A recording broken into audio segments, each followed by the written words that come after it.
Shalom, kembali lagi bersama saya Damaris Nurhayati Simanulang. Di video kali ini saya akan menjelaskan yaitu tentang makhluk hidup.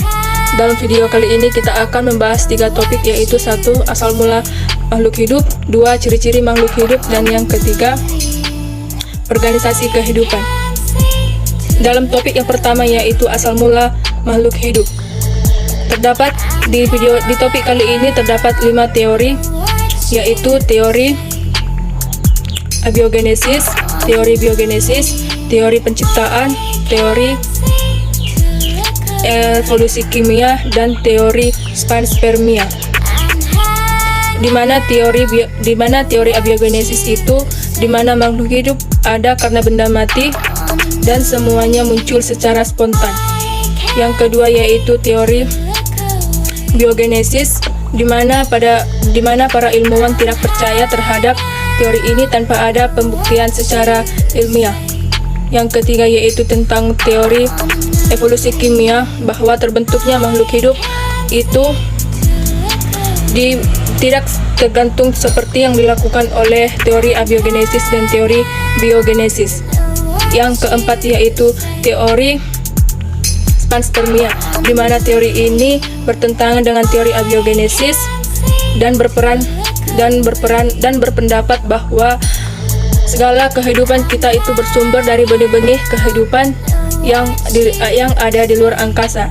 Dan yang kelima yaitu teori penciptaan, di mana dalam teori penciptaan ini kita mempercayai bahwa segala sesuatunya di kehidupan ini itu berasal dari Yang Maha Kuasa.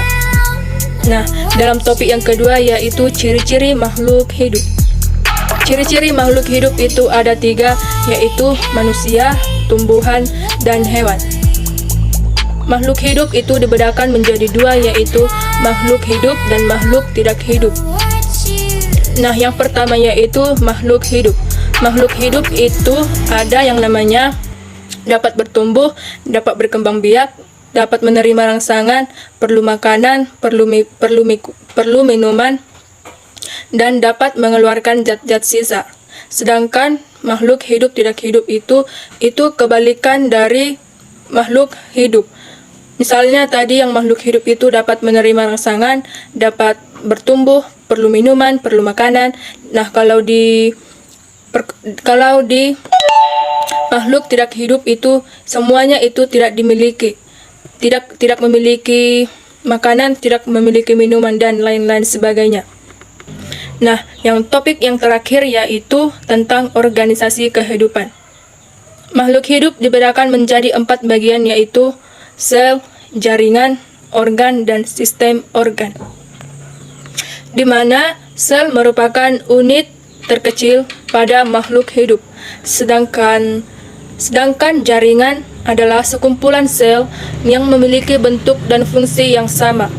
Yang ketiga yaitu organ, di mana organ ini dibangun oleh beberapa jaringan bersama dan melakukan tugas fungsi yang sama. Dan yang keempat yaitu sistem organ.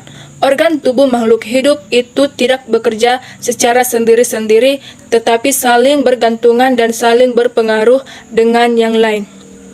Baiklah, sekianlah yang bisa saya sampaikan pada hari ini. Jika ada kekurangan di sana sini, mohon dimaafkan. Sekian dan terima kasih.